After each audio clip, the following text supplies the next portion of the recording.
नमस्कार प्रिय बंधुओं।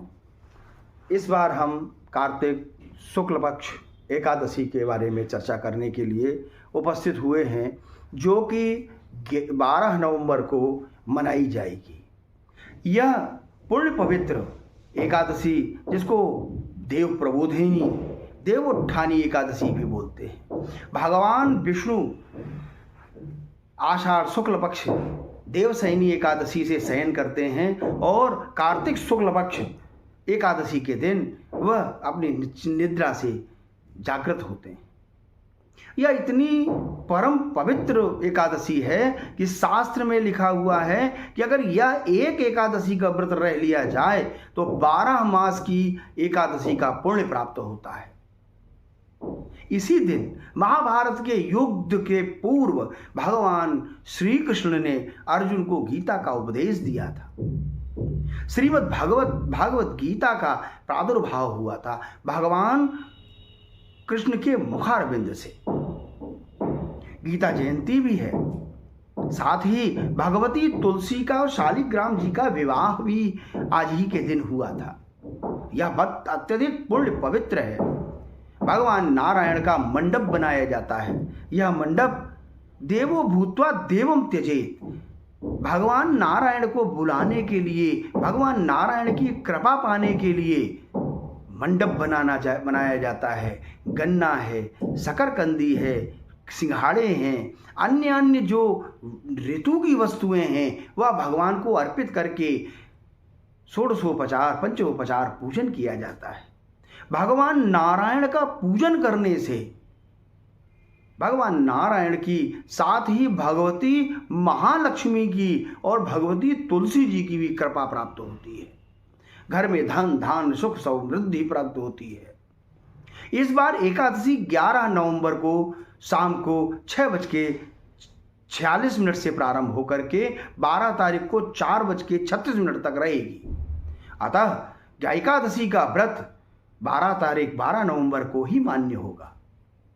यह ऐसा पुण्य पवित्र दिवस है। इस दिन कहा जाता है कि भगवान नारायण की पूजा जितनी कर सकें, नारायण कवच का पाठ, ओम नमो भगवते वासुदेवाय का निरंतर जप, नियम और जो भगवान की कृपा पाने के लिए जो भी साधारण से साधारण पूजन है वह प्रातःकाल सूर्योदय से पहले उठ करके उत्तमो तारकोपेता मध्यमा लुप्त तारकः, जब तारों का सानिध्य हो उठ करके स्नान ध्यान करके ओम नमो भगवते वासुदेवाय का निरंतर जाप करके भगवान नारायण की कृपा के लिए सुंदर धुले हुए वस्त्र पहने, पूरे घर में गंगा जल का छिड़काव करें, घर पवित्र करें।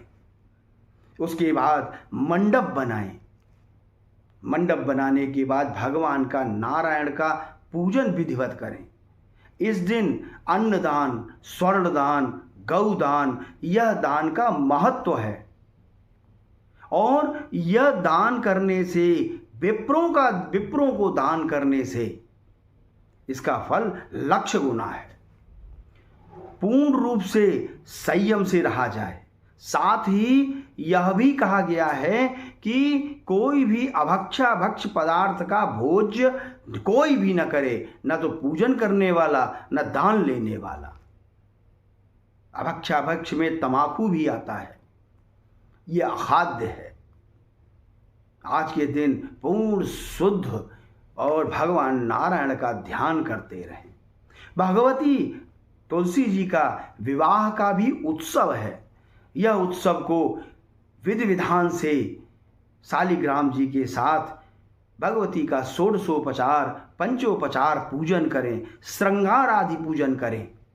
ऐसा करने से कृपा तो प्राप्त होगी ही, भगवती लक्ष्मी की कृपा भी प्राप्त होगी। घर में सुख समृद्धि और ऐश्वर्य प्राप्त होगा।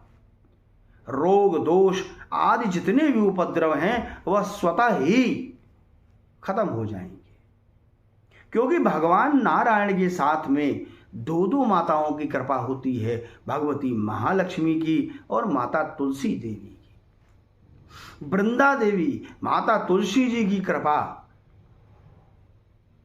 इस वर्ष से लेकर के और एकादशी पर्यंत पुनः एकादशी आने तक कृपा रहती है। उनकी कृपा रहने से जैसे तुलसी का वृक्ष हरा भरा रहता है, सुख समृद्धि प्रदान करता है, ऐसे ही तुलसी के वृक्ष की छाया भी जिस घर पर पड़ती है उस घर से रोग और दोष तो रहते ही नहीं है। नित्य तुलसी जी के सामने दीपक जलाना चाहिए, घी का दीपक जलाएं, अगर सुबह और शाम जलाएं सर्वोत्तम है। भगवती तुलसी की स्थापना घर में तो होनी ही चाहिए। भगवती तुलसी स्वयं साक्षात भगवती हैं, इसलिए प्रागट्य है। भगवान नारायण का तुलसी जी का पूजन करें। यहां तक भागवत जी में लिखा हुआ है कि आज के दिन देव प्रबोधनी एकादशी के दिन जो लोग उद्यापन करते हैं, भगवान का एकादशी का पूर्ण करते हुए उद्यापन का कार्य करते हैं, उनको भी उस उद्यापन के फलस्वरूप सप्त जन्म कृतम पापम, 7 जन्म के किए हुए पाप तो नष्ट होते ही हैं और 7 जन्मों का किया हुआ पुण्य प्राप्त होता है। भगवान नारायण की असीम कृपा प्राप्त होती है। जो लोग एकादशी का व्रत रहते हैं उनके लिए तो यह एकादशी सर्वोत्तम है। वैष्णवों के लिए तो उत्सव है, साथ ही शैव के लिए भी उत्सव है। भगवान शिव की कृपा पात्र हो या भगवान नारायण का, दोनों के लिए ही यह उत्सव है। भगवान सत्यनारायण की कथा भी श्रवण कर सकते हैं, पूजन कर सकते हैं। जितना भगवान नारायण का, विष्णु जी का पूजन करें, यहाँ तक कि विष्णु पुराण में लिखा हुआ है भगवान नारायण का कमल से सहस्रार्चन करें। अगर नहीं कर सकते हैं तो गुलाब के फूल से करें, क्योंकि भगवती महालक्ष्मी लक्ष्मीर्वसत पुष्पेषु लक्ष्मीर्वसत पुष्करे, भगवती महालक्ष्मी पुष्प में वास करती हैं। तो भगवती महालक्ष्मी को जो पुष्प प्रिय है तो नारायण को तो स्वतः प्रिय होगा। इस प्रकार से भगवान नारायण का पूजन करें, अर्चन करें और शुद्ध मन से और संयम से रहते हुए एकादशी का पूर्ण रूप से पालन करें। अगले अंक में हम कार्तिक शुक्ल पक्ष पूर्णमासी, जिसको कार्तिक पूर्णिमा भी बोलते हैं, उसमें गंगा जी के स्नान का फल और गंगा जी के कृपा का फल क्या प्राप्त होता है, यह भी शास्त्रोक्त प्रमाण के अनुसार हम आपको जरूर बताएंगे। नमस्कार प्रिय बंधु।